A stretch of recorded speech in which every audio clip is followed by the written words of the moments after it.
I want to talk a little bit about how I made the transition from girl boss to soft girl. It transformed my life from like total workaholic girl boss, doing all of the things like measuring my worth and value for my productivity to complete soft girl, like doing the bare minimum and loving my life and just really like taking every moment and finding joy and peace and ease in it. I think that especially for like elder millennials, this is a big kind of reckoning because a lot of us grew up in, well, we all grew up in the height of like girl boss culture. And there's a moment when we realize, like, oh, actually, the system that we have been trying to win is not really in our best interest. And so, who am I without my girl boss identity? And what does my life look like? And I've spent a few years really deconstructing that for myself. And now I want to share it with other people in case you're going through something similar. Hopefully, this will help. I feel like the soft life and soft girl is super trendy right now.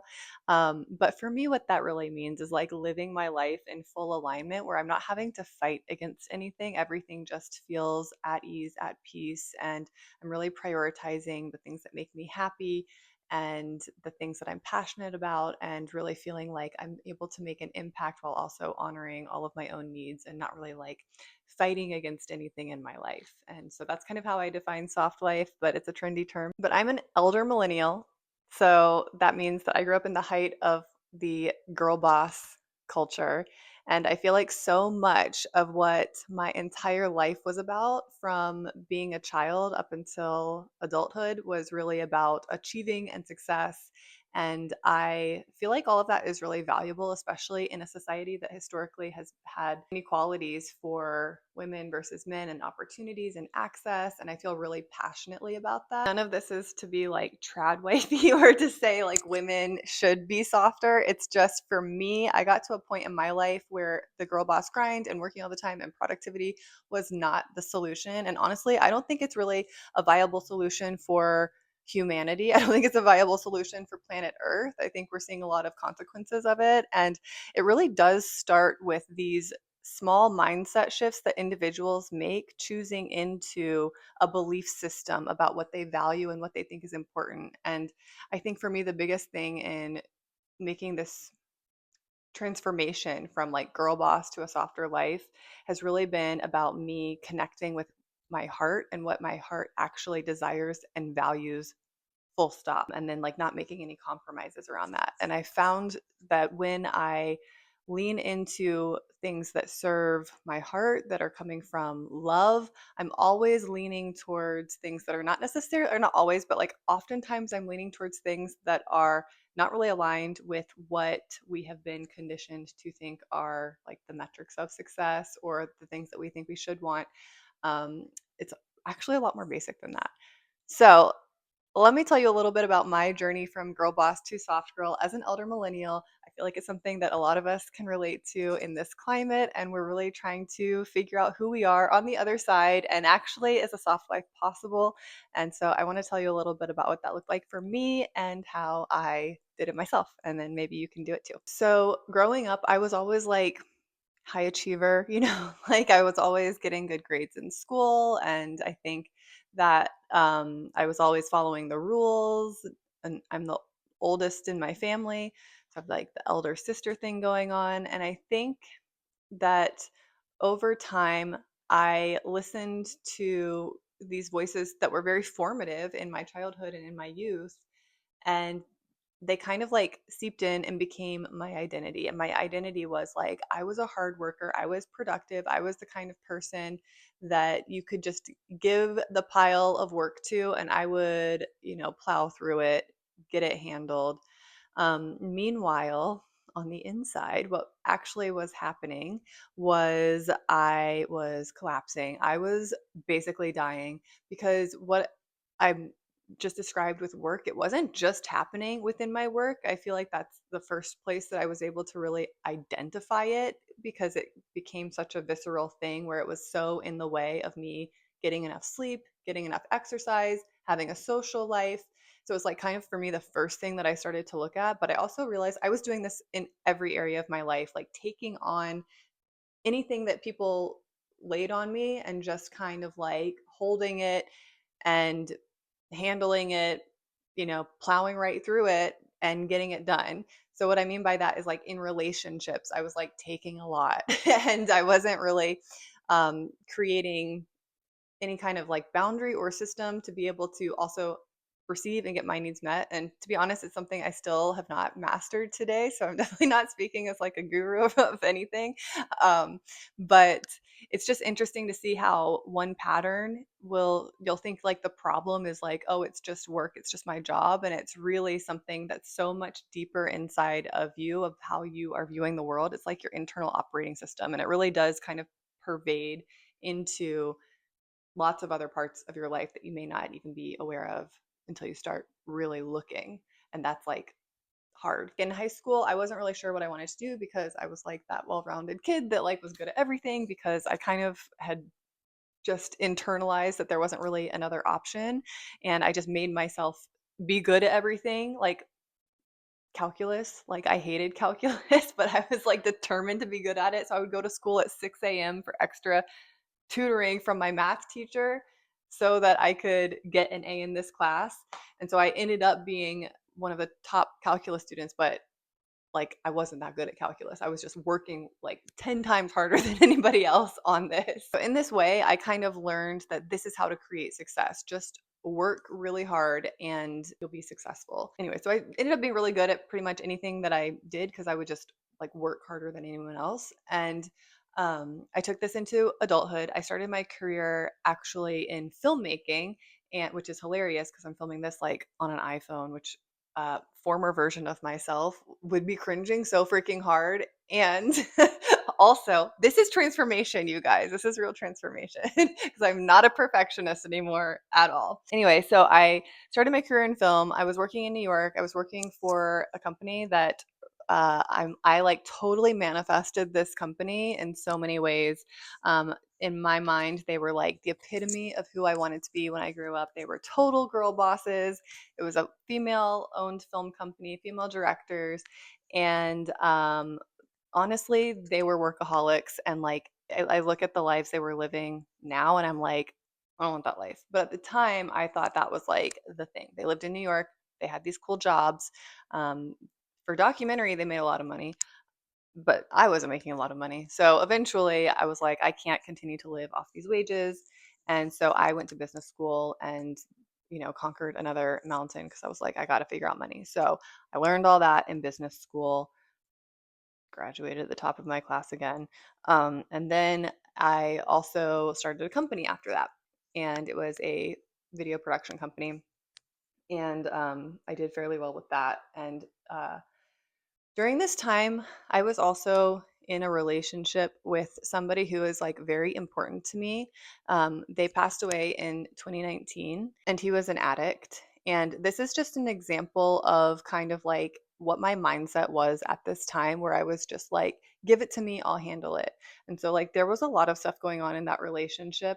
And I didn't really tell anybody about it because I guess at the time I didn't know that anybody would care or be there for me because I had always been the one that was there for other people. So a lot of that I internalized. And I think looking back, I don't think that that was like the best path for either of us. But it is the path that we were on. So this was a pretty dark time in my life. I think back to my life in New York, and honestly, it's like mostly just, it's very, very heavy. And all I was doing was working. When I wasn't working, I was trying to salvage this relationship or drunk, to be honest. Like there was a lot of drinking happening at that time in my life. It was like the social fabric, it was New York City, it was working in film. And I was just so stressed out with my life. It was like I would need that to just feel chill. And so it was like work, trying to figure out this relationship, drinking, And then if I wasn't doing that, I was just so tired. I was like bedridden. Like my weekends, I couldn't even do anything because I just needed to like essentially bed rot. Like we didn't have that term back then because I'm old, but essentially that's what it was. I was just in bed ordering food in because I was crippled from my life. It was like, it was too much. Um, and then when I started my company in 2016, and I kind of ended that relationship. Um,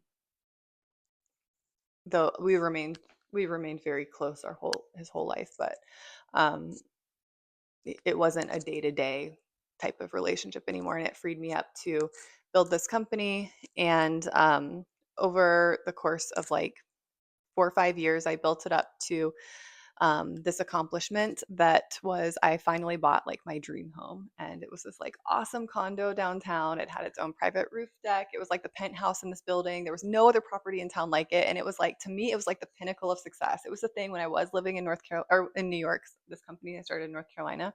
But when I was living in New York, I would go um, to like open houses and stuff or like peruse Zillow, and I would just dream of like one day maybe I can have a luxurious home like this, and then I will have made it and it will solve all my problems. So I finally got this home and I remember I walked in and like it just felt empty. I had achieved it. It was like the day that I closed on the house. I walked up and poured myself a glass of wine to celebrate, and everything was just quiet. And I kind of didn't really know what to do with myself, so I just like went to bed and then like got up and worked the next day, and nothing really had changed in my life. And so I started to really wonder, like, what was I sacrificing my life for? At this time, I had decided to take on some more ambitious projects, like feature length films that I was self funding. And they were very heavy material. One was about illegal gold mining in the Amazon, which is something everybody should look up if you don't know about that, because it's a really important issue. Um, and that dealt with a lot of like kidnappings and murders and human trafficking and just like the utter destruction of like really precious ecosystem. And I was working with the the people we were filming are like on the front lines of that fight. It was really heavy. The other project I started working on was about the death of my cousin, who meant a lot to me, and he died like 6 months before Charles died. And it was just a way of me like channeling my grief for both of those deaths, because they actually like there were a lot of similarities between them. They were both these larger than life artists, and it was a film project, so it felt like a perfect way to honor Charles, who was my film partner, and also Stuart, who was my cousin. So um, it was just a lot.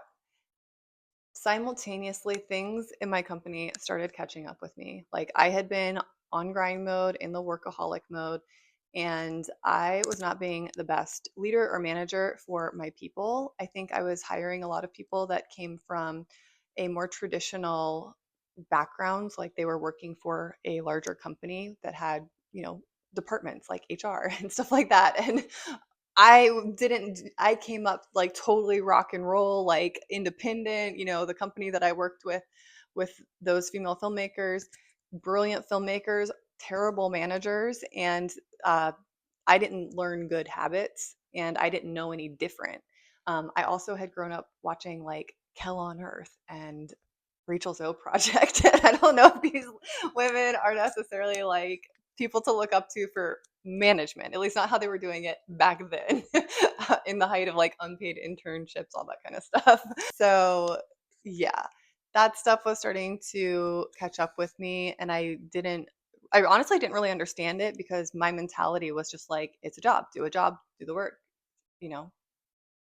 And I don't really feel like I could totally see what the problem was. I don't think I was like completely wrong with my management style. Um, and I don't think that the critiques of my management style were wrong. It's just you got to look at what's what. And what's what was I had a company, I was hiring employees, and my employees were becoming increasingly disgruntled by their experience in this organization. And there were a couple of other things happening. I was seeing the landscape of like the type of video production that I was doing start to shift, and I was like grasping at straws, like trying to like grab onto sand, and nothing was holding. I was trying to get these big contracts, and I kept getting like kept missing them. And it just felt like every month was like, am I going to get enough to make payroll? Am I going to get enough to, like pay all these expenses? And I was working myself to the bone. I was working amidst like deep depression. At the time, I had no I had no idea of like how to manage this properly. And so I was doing terrible habits. Like I was working in bed and like staying up late working and not having a good sleep schedule. So I literally was developing insomnia, which I still have to this day. It's like where my stress comes out. It's definitely in my sleep, but like it was so bad. I was not sleeping for days on end, trying to show up at work like a normal human being when I felt like a zombie. I was drinking to like chill out because at the time I didn't realize how negative alcohol actually impacted my body. And I was just like, everybody else is drinking, sure, I'll have the wine and maybe that'll make me feel better.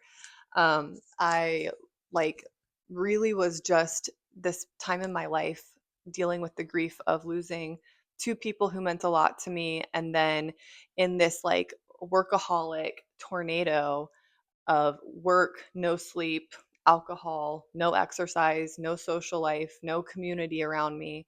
It just like took its toll. And finally, it came to a breaking point. And the breaking point really happened, I guess, during the pandemic. I think that month where the whole world shut down, it was like April 2020, and like no one could really do anything because it was before we realized, okay, we've got to figure out ways to work around this. Um, and so everyone was thinking like, okay, it's just for a couple days, a couple weeks, and then no one was like working from home the way it became working from home later, and it was just stillness. And I hadn't had that type of stillness in years. And I started painting. I'd never painted in my life. And I just picked up these watercolors, and I don't know what about it, but I was just drawn to them, and I started painting, and it gave me life. It lit something up inside of me. I felt so peaceful, and I felt calm for the first time. And it was just crazy because the world was in this unprecedented time, if you remember, and I felt calmer than ever. And it made me just realize how far my life had gotten from me, and it was really time to make a change. That's the year that I started like stepping back from my company. And then 2 years later in 2022, I actually sold the company to another production company in the state. And that was a really beneficial transaction for both of us. So I'm really happy that I did that. And as I was stepping away, I moved out of North Carolina. I um, I ended up going to Mexico City, and that city, it truly like nurtured me back to life. I almost didn't go because I had a shoot scheduled, and my senior producer, who usually could run it, she had this other thing that she had to be at right in the middle of the month. And I was like, man, I should just cancel this trip. Like, I don't need to be living in another country. Like, that seems really complicated. And, but my Airbnb would not let me cancel. So I said, okay, fine, I'll just go for the last 2 weeks or whatever. And then when I went, it really just cracked my heart wide open. I think like the first day that I was just walking around, I was looking at these gorgeous flowers, and I was hearing like someone playing the trumpet on the street, and the sun was just like washing over my face, and I just started crying because I was just so I felt touched by God in that moment, like I felt like I was being ushered into like a new home, a new reality that could feel easy and free and artistic and creative, and like um it was just so vastly different from how I had been experiencing my life up until that point. And so then I just kept staying in Mexico City because I was like, I freaking love it here. So, Mexico City has a really important place in my heart. I started like slowly designing my life around the things that felt good. I really listened to the cues of like how that sunlight that day felt on my face and like seeing those flowers and hearing that music. And I started really leaning in to those things that made me feel good. And what it opened up for me is my life just started going in a completely different direction. And not a lot of what I actually cared about was really focused on like this career, which was a massive change for me because, like I said, pretty much my whole life, my conditioning, my value system was around productivity. It was about how much value can I add to a project or like what can I do, what can be on my resume. And like to not have that, it's like, well, if not that, then what is this? Who am I? Like, where is my value? And so I began this process of really like peeling those layers back within myself. A lot of really hard conversations with myself, a lot of tears, a lot of catharsis, a lot of anger at this time. As I'm remembering, it feels so far away because this is not my current experience, but at that time I was carrying so much anger. I was carrying so much anger because for so many years I had just let everything sink into my body. I would just take on the burdens of others, take on the work, just hold it and hustle and grind.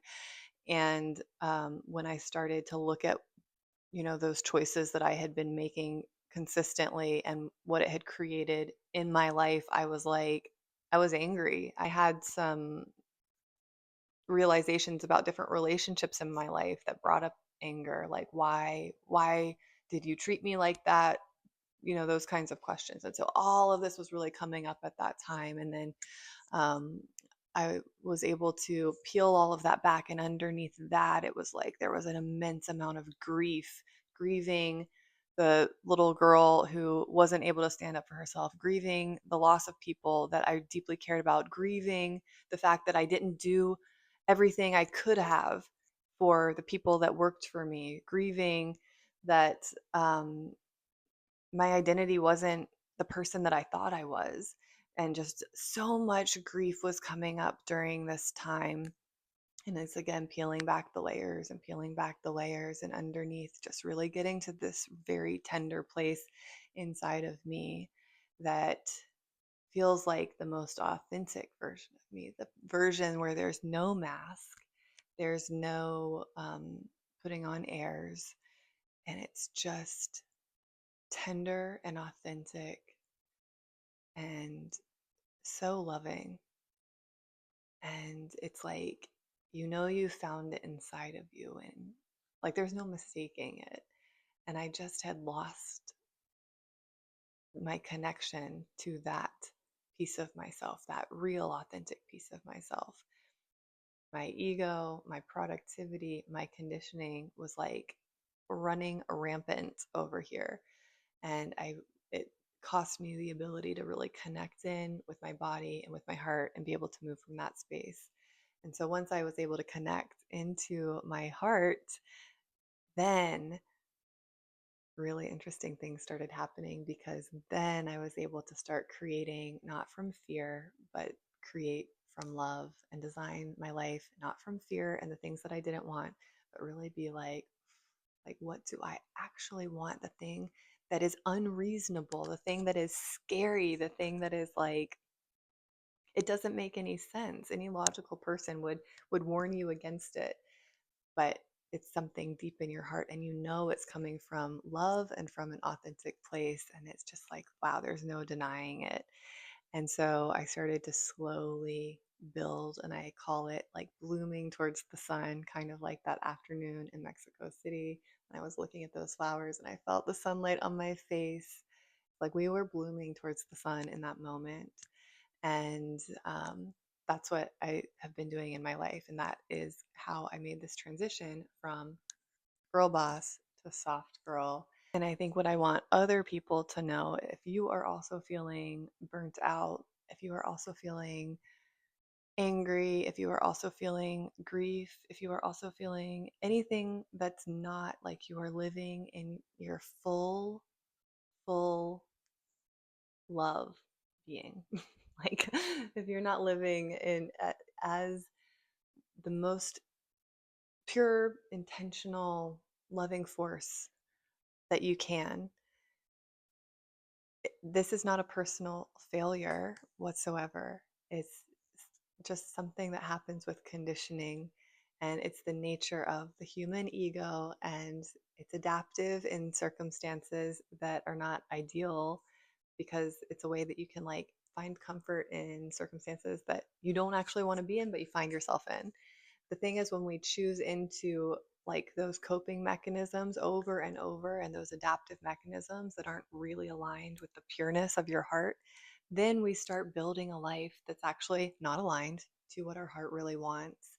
And so that's what I want to share with you, is it really is worth doing this deep work so that you can uncover what you truly want and start building from there. And not only is it worth it for you because you're going to feel so much better living your life like this, it ripples out. And whatever you do, I promise you, if you are living your life from this space, it will help other people. And you will be so surprised at how many people come up to you and they say that you are an inspiration to them, or they want to know more about how you achieved this life and how you can, like, how you're so joyful and happy, and like how you have no fear, and how you're willing to do all of these scary things that are so cool, that light you up.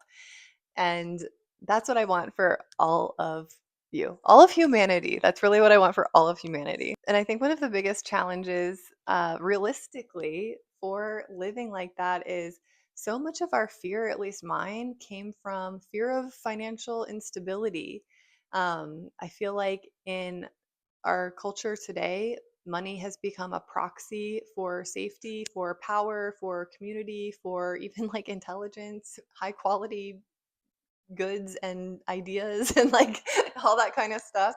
And so for me, I definitely got that confused in my mind. But there's also the reality that like we do live in a capitalist society, and we need to pay for things. So capitalism in and of itself isn't necessarily a bad thing, it's how we use it.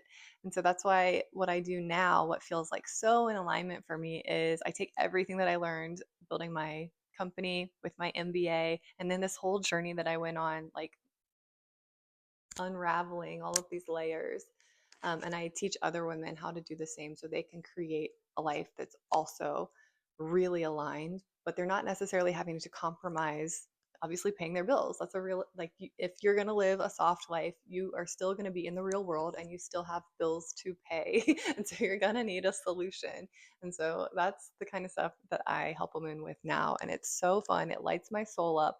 I have the best clients who are doing the coolest things. So I hope this video has been helpful in kind of breaking down actually what it takes to live the soft life. I think there is a lot that is focused out there on like morning routines and habits. And what I would say is the most important thing is start here in your heart, because then your morning routine, your habits, they are going to just like, the path will reveal itself. You don't have to think too much. It's not about what you do, it's who you're being.